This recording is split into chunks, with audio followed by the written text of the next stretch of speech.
Yeah, so welcome to another typology interview. We have Mitchell. How's it going? Yeah, it's going great.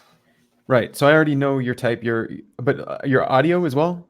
That's right, I'm audio. Right. Okay. Yeah. So okay. I put NiFi in the description, but your audio NiFi, and you go sleep, consume, play. So I'll write Sleep it also consume in the chat. blast. Sleep, consume, blast. Sorry. Yeah, you're Yeah, right. play And then I'll write last. it now, just in the comments so that everybody else is on the same page. Whoever ends up joining us later. Sleep, Sweet. consume, blast, play last. So tell me a little bit about your history and typology, how you got started and stuff, because I guess I put the YouTube channel and your blog in the description. Yeah, so I first got interested in typology when I was in like high school, like a teenager. I think that happens to some people. And I guess what really struck me about it then was that everyone in some ways is expected to be similar. Everyone's expected to be like an extrovert, for example, or something like that. And as you can see from my type code, and maybe just me in general, that I'm a pretty sort of introverted person. And that was something that really spoke to me when I learned about typology. And I took a few tests and whatnot as part of like What did health you get class back or then? something. Back then I was getting things like INTJ or INTP, some things like that. Right. Um, yeah. I wasn't like super into it back then, but it was, I didn't necessarily have as good of maybe self-esteem back then as I do now. So it was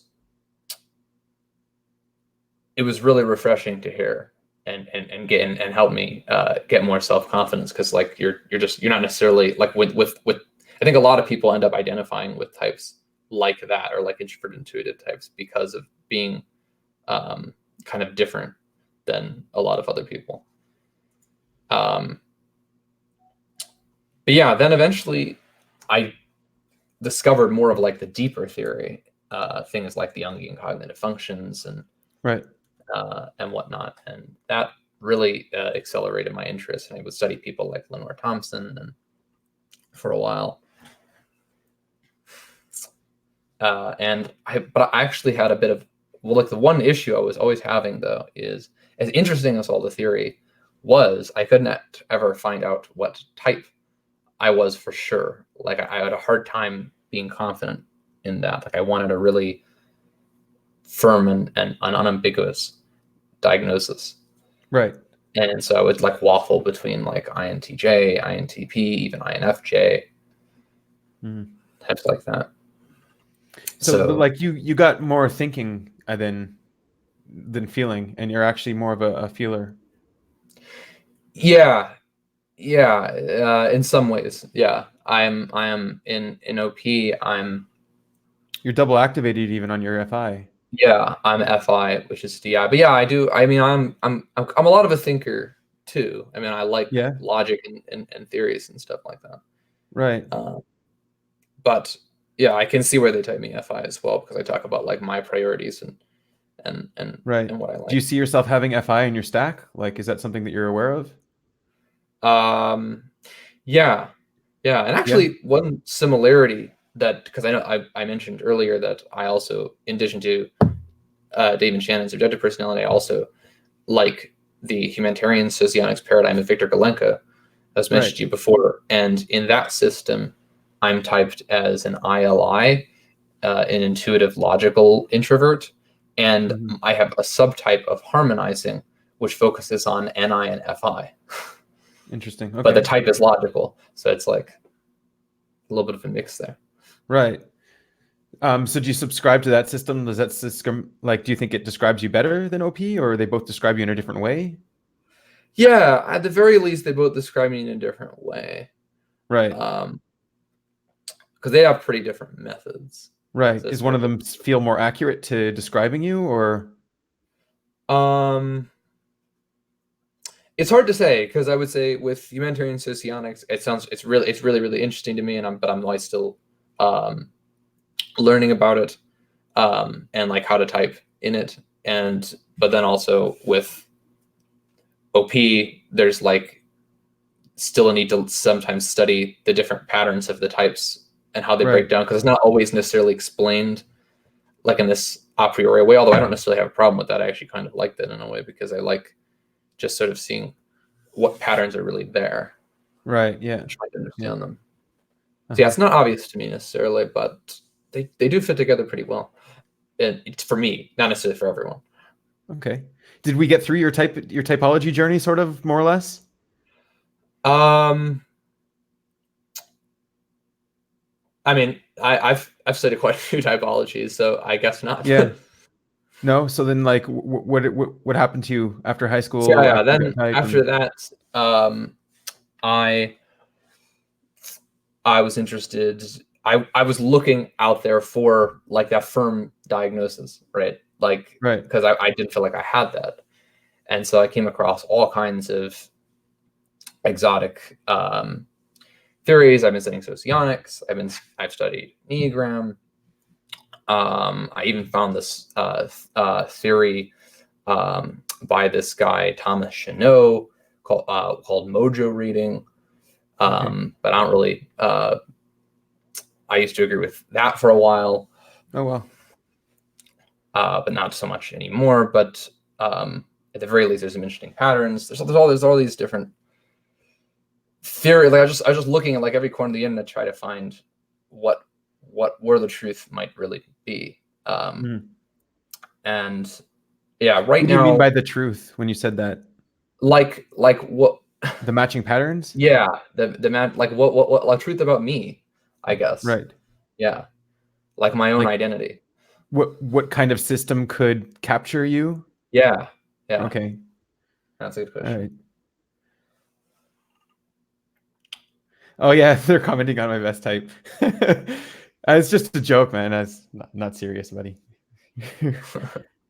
we all know that ESTPs are the best type. You're right. Sorry, man. Of course, that SE. No, I'm just putting it on for one video just to joke around. Yeah.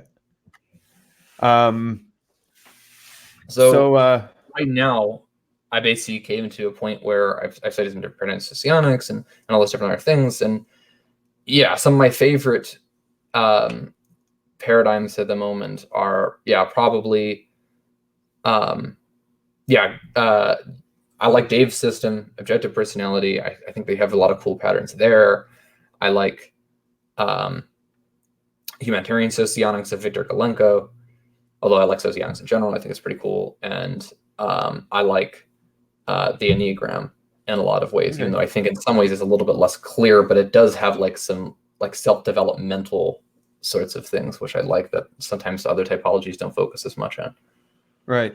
So do you feel like some of those systems are redundant? Like it's already all captured in OP, or it's already all captured in socionics and you don't need Enneagram, or what? Yeah. So I actually, I will say, it's not clear to me the extent to how much redundancy exists typology. And that's a really interesting question, because there are, and this is something that really gets to me, is that there's so many different typology patterns out there, so many people, and they just are not agreeing. Like it's almost like the typology community is in this state of like limbo a little bit with all these different theories. And that's actually another thing that interests me, besides just my own identity, is like, how do we figure out how many of these different patterns can be accurate, which ones are redundant?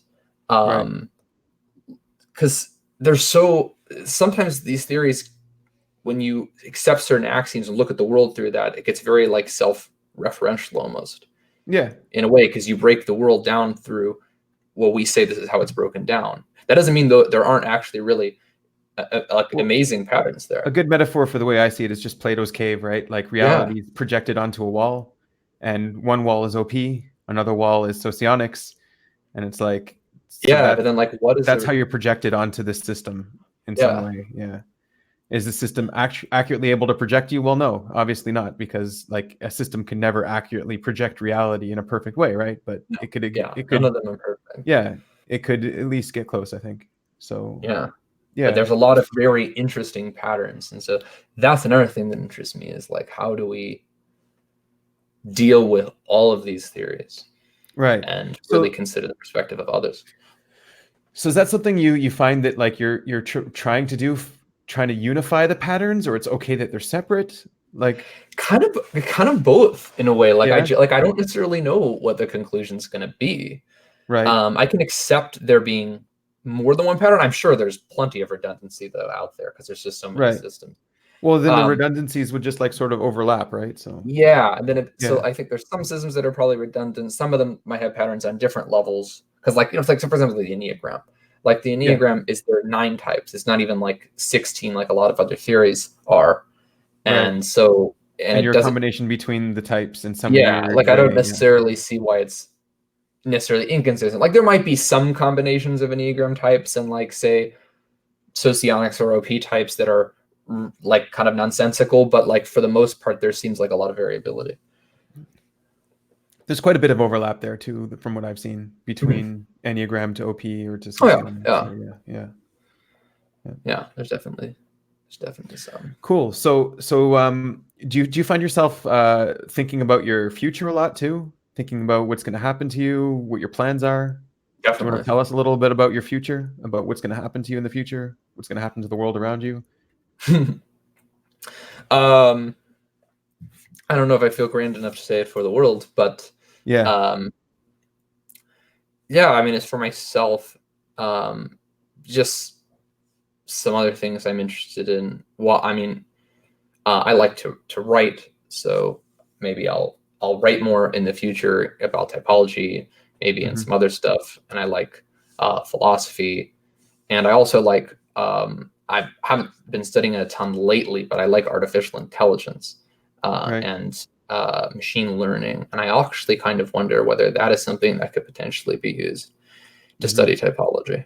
And it's Why, something that why, interests why do you like these things? Like, I know it's this stupid question to ask why you like something, but No, that's not a dumb question. yeah, Uh, yeah, I mean, like sometimes obviously I might just have a visceral reaction of liking something and not necessarily know why right away, but it's worth thinking about why I do. Um, in the case of typology, like I mentioned, it's just because growing up, like it was something I saw was valuable. It was like there was a kind of there were a lot of people I think who feel kind of misunderstood, and it would be useful to understand for teenagers a lot of different varieties of people and what are some like reasonable careers they might want or guidance in relationships and things like that. And typology might be able to answer those questions or even just general questions about like in their. an acceptance of the diversity of humanity sort of way. Yeah, definitely Yeah, some of that. And then also yeah. just more even guidance for themselves and their own identity and future Hmm. and whatnot. Not necessarily like a firm answer, like obviously they have freedom of choice, Yeah, but um, some so kind of that's one metric reason. for measuring them in some way. Mhm. Yeah, I think it's Hmm. really useful. So useful and valuable, you say. Yeah, yeah. So Do you find that's like is that like a criteria for you to be interested in something, that it's both useful and valuable, or does just one of them need to exist? yeah. I mean, I do like having both those things. Yeah, maybe that's Yeah, sort of like the double decided thing yeah. there a bit. Like I like I like to viscerally kind of like it myself and see the value of it, but also that it fits together and makes sense to some Right. degree at least. Do you think it's valuable for other people, or just more useful for other people, and it's just valuable for you? I'm sure it won't interest everyone as much Right. as me. There are certainly specialists in different things, but um, I think there's a lot of people who find it interesting, and I think that number is increasing. Yeah. Yeah, Yeah. as people get with the internet, just Okay, so that's typology. What about like AI? So why yeah, good why question. why is that valuable to you? Well, I've always liked math, and I even wanted to be a physicist at one point, but I got more interested in philosophy and typology and things like that. So I've been focusing more on that. I know you studied physics, right? Like you have some Yep. cool videos on Yeah. that on your channel. Engineering physics. Oh yeah, you check them out. Cool. Yeah. Um, and so I like just the technical side of it, but also I think AI is it's useful. It's really advanced a lot recently with the deep learning Right. revolution and the ability to recognize patterns and have big data and things like that. So people have done things like facial recognition of emotions or a natural language processing and things like that. And I don't see why those couldn't potentially be used. A typology might be difficult and I have to be a bit careful. Like, do we trust like what the computer thinks over smart Right. people? But I'm sure there'll be all kinds of questions like that. And they're good questions. So Lissa has a question for you, Mitchell. I'll put it on screen. Would you say you mostly consume in relation to people or the human condition? I don't know how you understand that. Just answer it. Maybe it has something to do with like the values versus logic. I would say, I mean, I certainly like things to be related to people in life, to some extent that I consume. But if I do really get into it, I mean, I can just enjoy solving puzzles and things like that, whether that's in mathematics or maybe in like a fictional world like Star Wars or something like that. Right. Yeah. What kind of stuff do you consume? What kind of stuff interests you? Well, I love to read. Yeah. For one, so I've been reading some books on like philosophy. I think I could see myself doing that, or like esotericism, something like that. AI. Is it interesting because it challenges you, or is there like a general pattern to what you consume, like what it has to do for you? Yeah, I mean, I do like expanding my mental horizons. So yeah, if it challenges me, if it teaches me things I don't know, allows me to just understand the universe better, understand people, understand myself. That I think is what drives me to consume things. So, like, as such a big consumer, consume second, you're taking in a lot of data from the outside world. Do you still see yourself as having SE as a demon?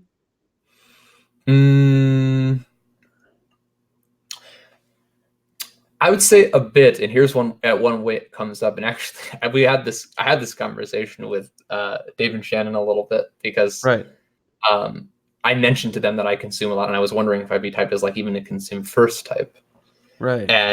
But I wasn't, and I collect so many just like books and tabs and things like that, but I don't get to most of them. Someone's getting mad that we're not talking about the last movie. Oh yeah, I did see that, and I'll probably be seeing it again soon. Yeah, I thought the last movie was okay. I don't want to spoil it because I don't know who's seen it. Yeah. But it was. Nothing surprised me in the movie. Everything that happened there, I already figured it was going to happen pretty much. Yeah. It's pretty even down to the ascension thing. Yeah. The ascension thing was something I thought was really cool, and I was telling everyone about it, and they were all like, "Yeah, but that'll never happen," and it did. So I was happy. But anyway, let's move on. Star Wars, just briefly, that like there's like the Disney canon now, but like there was this whole canon before where they had. We're digressing. And they had this whole like stuff in the New Republic, and the Old Republic, and that's probably some of my favorite stuff in Star Wars. But the movies are still really neat and graphically amazing and stuff like that. But anyway, yeah, I was talking about. Shoot, I kind of lost the tabs. Okay, yeah, so we're talking about SE as a demon or not. Okay, so yeah, I collect just so many tabs, and I'm always frustrated at how I don't have time to like organize all the new information that I've gathered and take it in. So as much as I do like to consume, I'm actually a little bit slow with consume. I'll say, like, I'm not a fast reader, and I really like to kind of go slowly and take my time through things.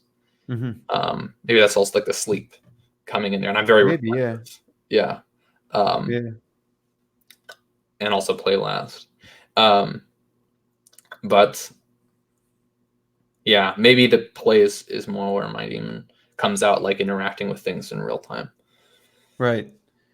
Yeah, we'll get to the play. So then, how is your SE then a demon? Then did you already say it?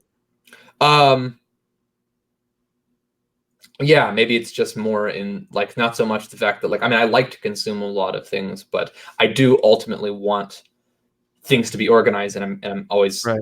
I What can't about catch up on being that. generally aware of the world around you? I'm not very aware of the world around me. No, No, very like in my head. you're very in your head. Yeah. Do you like because I noticed we were in some discussion with Ben Vasserlin and like we were all talking and stuff. It could just be your play last, but you were off doing your own thing like Oh at the yeah. same time because no one Yeah, was like I'll like move around and stuff, and even like rock and things like I won't even notice. right. Um, do you get tidal waves sometimes maybe from not paying attention to all the data points, from maybe getting your patterns wrong, or thinking something's going to happen and it actually doesn't happen in a new way, or something comes and interrupts you, some kind of chaos comes and interrupts what you Yeah, I think yeah. it can certainly happen just because of my just like not being that aware of the external world and everything that's happening. Although I Hmm. try to, and then I also get tidal waves around like the DE, the extroverted What, decider. right. What about your control? So like do you see yourself as being very controlled in an IJ box, not wanting to let any unknowns into the equations, into your daily life? Mm, I guess it sort of depends on the realm I'm in. Like I can sort of be like a naturally, and like I do have pretty like in my life, like just my daily life, a pretty like set way I'll like to do things, and I don't like to change my plans last minute and things like that. You know, I like to be Right. prepared for stuff a lot. Um, Mhm. but you know, in some areas like typology, because I am interested in discovering like new things, um, I'm more accepting of like a new theory, but maybe that takes more conscious effort. Mhm. Because like maybe even then, maybe I am still inclined to like make arguments based on what I already know. And if I'm not careful, I could dismiss something kind of carelessly. Right. Um, when you have an idea, like when you consume, do you feel like you're consuming things that you already, sort of have decided that is true, and then you want to go and confirm it? Like, are you doing that sort of confirmation bias, trying to confirm the patterns you already have, or are you trying to find new patterns, um, Mm, probably a bit of make new both. patterns? Yeah. Yeah, like I mean, obviously, I like to consume a lot of the stuff I've already studied and continue to learn more Right. about that. But at the same time, I like to be. I don't want to be caught unawares. I mean, I'm aware there's Right. a lot I don't know, and that's really important to me. When's the last time you consumed something just completely new that just is not connected to anything prior? That I've studied. Yeah. So just actually, I got a book recently on tarot card reading. Recently, totally Right. unrelated to anything I've studied before, because I saw that there were.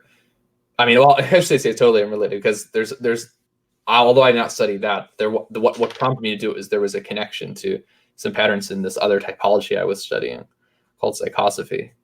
So I Right. learned So it was connected in some way.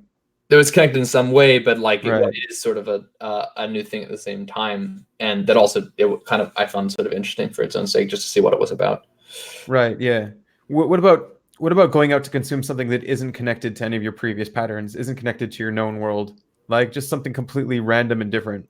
I mean, I don't do that much, like a No. lot. Like Yeah. I would not, I'm not inclined to do that unless someone like a friend or something like that prompts me. Suggest it. Yeah. What Yeah. about like I don't know if you follow sports or anything, but what about like Um, I a do new play sport or tennis. huh? Yeah, I play tennis. Tennis? Okay. So Uh, what if someone was like, "Hey, you should go consume on this baseball player that's yeah, disconnected to everything." I wouldn't want to. I You don't, wouldn't want to. no, Yeah. Okay. boring. Uh, Um, what about your blast then? I see you're okay blasting. You've got processed information and stuff. yeah, Um, yeah. My blast I think is pretty solid, because you know I like to lecture, and and teach on all the things that I learn. That's kind of the outlet for it, I guess. Right. So yeah, I have a lot of information, and sometimes I get a bit overloaded with information. Sometimes that might almost be like the weakness on my blast a bit, because got like the sleep consume first, where it's like just like tons of information in there, and then like I try to get it out and teach people, and I try to find the best way to do that. But so you're getting it out right now with your blog and your YouTube channel, and yeah, do you talk people's ears off in your life? Like, sorry, what'd you say? Do I talk people's ears off? Yeah, in your like friends and stuff. Not in general. Most of the time, I'm pretty quiet, I would say. Right. Like just in sort of general social situations, but if it gets on a topic that I have a lot of expertise on, absolutely, I can talk people's ear stuff that like I've studied, that I've studied for a while, and I guess that is the blast right there, because it's like the prepared information plus talking. So that's where it comes out, like in certain scenarios. Yeah. And what about your play last? Do you see that as a struggle, like to just go out and actually do the energy, like I'm a pretty low energy person in general. Yeah, I see in your room there, all of the ceiling stuff going on there. Is that like a project that's been taking like a long time, or? I'm not doing it. You're not doing it. That's yeah. I mean, like I just leave lots of stuff like it is. I mean, I take the low energy path, right? Pretty much whenever I can. Yeah. What happens if something needs to get done? Will it take you a while to do it? Will you do it? Yeah, I have a kind of a slow pace to things, slow and methodical. Will you need to plan and know exactly what you're going to do before you end up doing it? I prefer that. Yeah. Yeah. So that way you can like actually not, you do less by knowing exactly what you're doing, sort of thing. Mm-hmm. Yeah. Mm-hmm. Yeah. I just easily get tired and like need to spend time alone and things like that. But have you ever missed out on opportunities or things like that because maybe you were slow to get going? Certainly. Yeah. I mean, I could be, because I have so many thoughts in my head, and it's sometimes hard to even necessarily know how much of it to say, and like when how being able to get it all out, and then also like taking opportunities and things like that in the moment. Yeah, I'm definitely that would be an area of improvement for me. So let's talk about your TE a little bit. Sure. Do you see it as a demon? Is it something that's hard for you to use? Are you thinking with the tribe? Are you bothering people with logic? Do you like to think out loud? Yeah, I would say that stuff's pretty true. I do. I like to have debates and discussion about logic and all the different theories, and and it actually does bother people sometimes, like TI types that don't necessarily maybe do debate. I mean, some do, but like Jack, for example, I had a debate with him about Model G at one point. He's a TI, NETI, but in any case, yeah, it bothers sometimes people who aren't as interested in just processing all these ideas like out loud together. So there's definitely some of that, but I can also see how it's a demon too, right? Because just besides the fact that I am motivated a lot by what interests me as a person, there's also like I always find myself, it just happens. It seems like to me that I'm in like this like underdog, or like not the popular position. Right. So I have like a almost, I have a tendency to get into like unusual things that not necessarily everyone agrees with, and like bit of like a rooting for the underdog quality in that sense. Maybe that's a bit of the DI, and then it does sometimes lead to conflicts with the tribe. We have a question from Ensemi. I don't know how to pronounce your name. That has nothing to do with Star Wars. Can you tell me how you react to criticism, like when people disagree with you?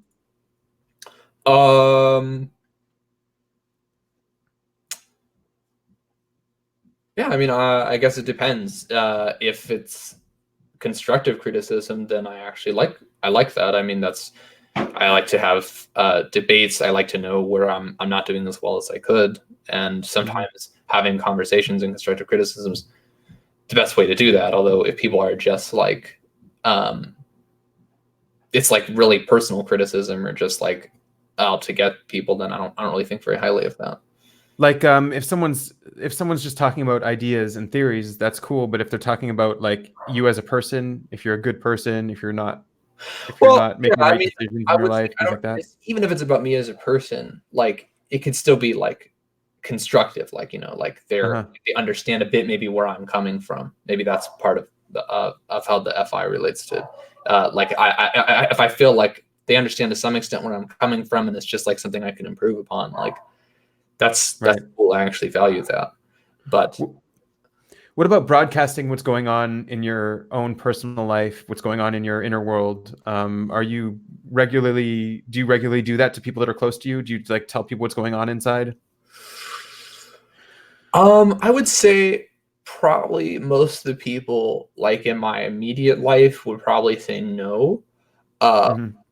Because I'm interested in like these very like abstract things, and sometimes my emotions are hard to understand, and so like it's hard sometimes actually to connect with people in my immediate life.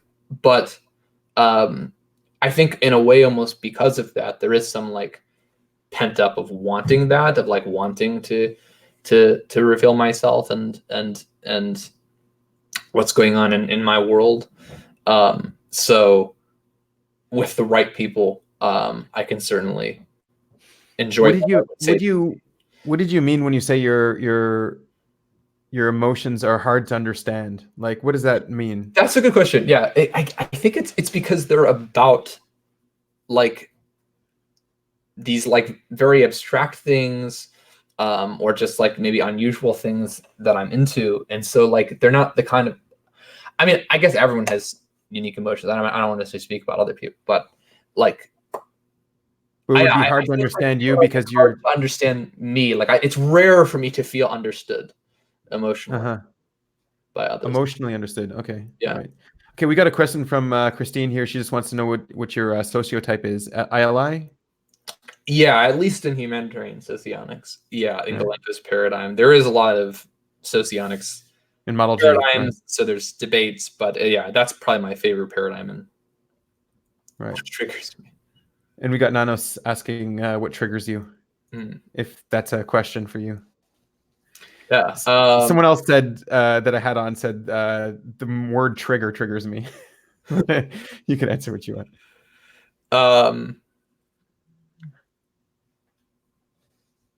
I just like I do kind of want to answer, but like, what triggers me? I'm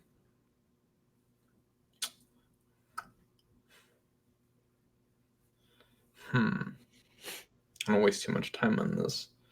Yeah, we'll get there. Lisa just wants to follow up on why you don't feel understood. Is it because it's hard to convey? It's hard to say? Yeah. Sometimes there is that because like I said, my emotions are about these very like abstract and complex things, and so it's like it could be hard for other people to relate to. It can require lots of like explanation. Yeah. So your emotions are around things, like you really specified things there. Yeah. There's probably a lot of that there. Yeah. Okay. So like, what's an emotion around a thing? Can you just highlight that for us? Maybe about things, like typology or epistemology and philosophy and things like that, and you'll get emotional about them. Like there's like an importance to me that people understand them, that they're done right, and it's preoccupying, and it maybe seems preoccupying to me in my life relative to people who aren't interested in that kind of thing. And it's important. Like you feel like it's important. Yeah, it's important to me, and it takes up a lot of my time and attention. And so yeah, basically I do have emotional reactions to it going well or badly. And yeah. Mm-hmm. What about pushing on other people? You've got a feminine TE. Does it feel like it's hard to push on other people to get other people to join you or to do something? Or Yeah, I'm actually pretty movable. So I would say, I guess the way that I would try to like push on people or convince them that my TE isn't so much like attacking them aggressively as much as maybe trying to seem just very competent or something like that, combined with being kind and accommodating and things like that. And that can sometimes work. But yeah, sometimes there is a bit of a, like I wish that I could push more than I'm necessarily. Yeah. Do you feel the need sometimes to step in and help out if you see people are having trouble with something? Yeah, I mean, I like to give advice on things, and sometimes people ask me for advice on things that they know that I'm reasonably competent on. Does that do you like the validation from that? Do you like the effect of helping somebody? Yeah, I mean, it does feel good to help people. And I guess even then, like even when I do, it's still often about something that interests me to some extent, if only because that's what I'm competent and focused on to begin with. But so you will help someone as long as it's like, yeah, but like I wouldn't necessarily say like I won't help them if it's right. It's not. It's just that's often right. Yeah. Happens. So what's the most important thing to you right now?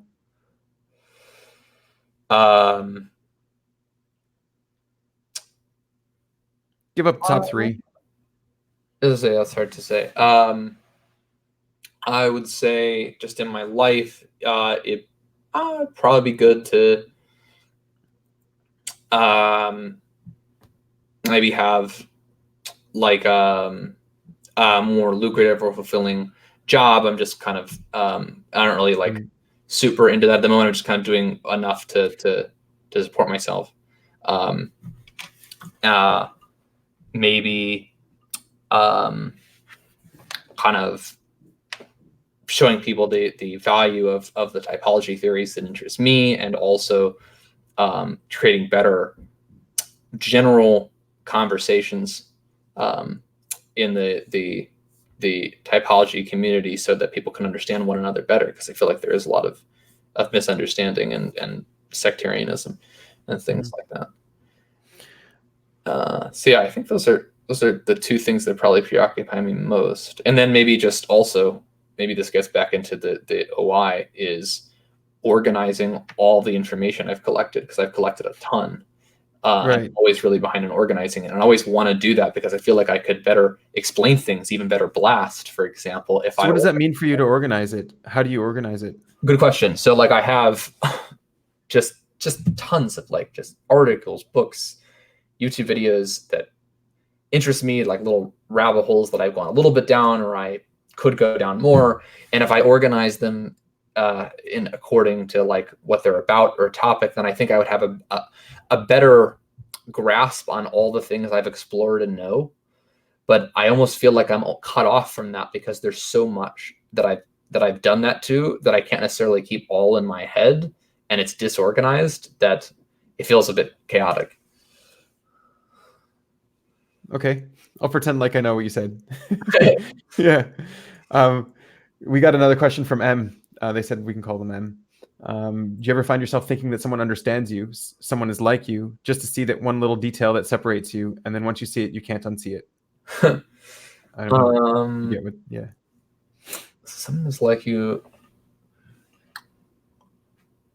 I mean, yeah, like something kind of like that can happen. I feel like we're all a little bit different. So like I'm not going to expect someone to be exactly like me, but someone might seem maybe more like me than I at first, and then I realized that we might have some like more major disagreement than I thought, and it ends up being more problematic. Yeah, that does happen to me. Tell me a little bit about your cat energy. Do you feel like you're like pushed up against the wall and then you'll bite someone's head off, sort of thing? Like, you'll let people only go so far, and then the rage will come out? Like, do you have that rage that comes out after a certain point? Yeah, I mean, I don't particularly like rage necessarily because I try to keep myself controlled, but like I definitely kind of see it to an extent, like as far as like the kind of intensity that I put into something. Like I try to be smooth and accommodating at first, and then if there comes a point where like things just aren't moving, or it's just people are being problematic in some way, and it goes on, and like I can tell like the accommodation isn't going to solve that, then yeah, I can definitely get more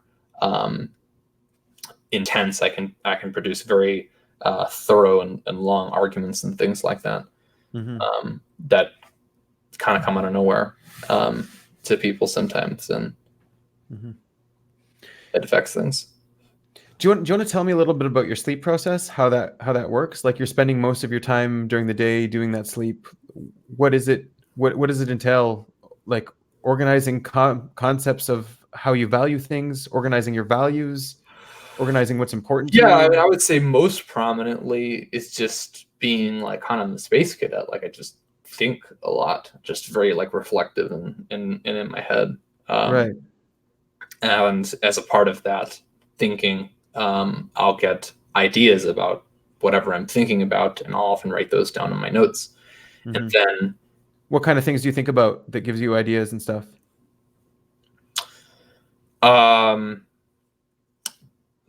Past situations I've been in, theories I'm interested in, things I might want to do or write about. Yeah. Cool, man. Do you have anything about your type that you want to maybe say, like any last thing that you want to say about your type? Nothing in particular. Christine has a question, but we already discussed it. How you see the parallel between OP and Socionics. We touched on it a little bit. Do you maybe want to talk about that a little more, or? Yeah, I can talk about it briefly. I would say, at least in my case, the types correspond pretty uncannily well. I know that's not necessarily true in general, and that's something that interests me. So I think they could have parallels. It's not necessarily obvious to me what those are yet, and they'd probably be pretty complex. But I am definitely interested in studying it more. Do you want to talk about your YouTube channel and your blog a little bit, what you're doing over there? Sure. So my blog is just called Varlowend, and that's sometimes a name I just use online. I mean, Star Journey. And basically, I just post articles on there that were in Russian, often for ease of access. Often things like Socionics or Psyche Yoga, and then occasionally just comment on events around me or theories I have. So it's not like necessarily like super serious blog or polished. Do you translate it or something? Yeah, I have like, I'll machine translate the articles for now, although I am actually learning to speak Russian, so I might be able to improve my translations at some point when I get good enough. And then my YouTube channel, I'm not necessarily sure like exactly what videos I want to make there, but yeah, I think it's mostly going to be about not even necessarily one particular typology theory, but like the state of typology as a whole, and maybe ways that we could try to, like, about like the epistemology of typology and how we could have better conversations and things like that. That's something that's fascinating me at the moment. Cool. Awesome, man. Do you have any final message maybe that you want to leave before we sign off? You got a good blast there. You got to have something loaded. No? In particular, no. Yeah. Okay. Cool, man. Well, thanks a lot. I really appreciate you coming out. It was really nice to meet you. We got someone writing something in Russian. I don't know if you know what it means, but I see Ruski, but other than that, I don't know what. Yeah, I'm still a bit cool, man. Anyway, good one, everyone. Thanks for tuning in. Talk to you later.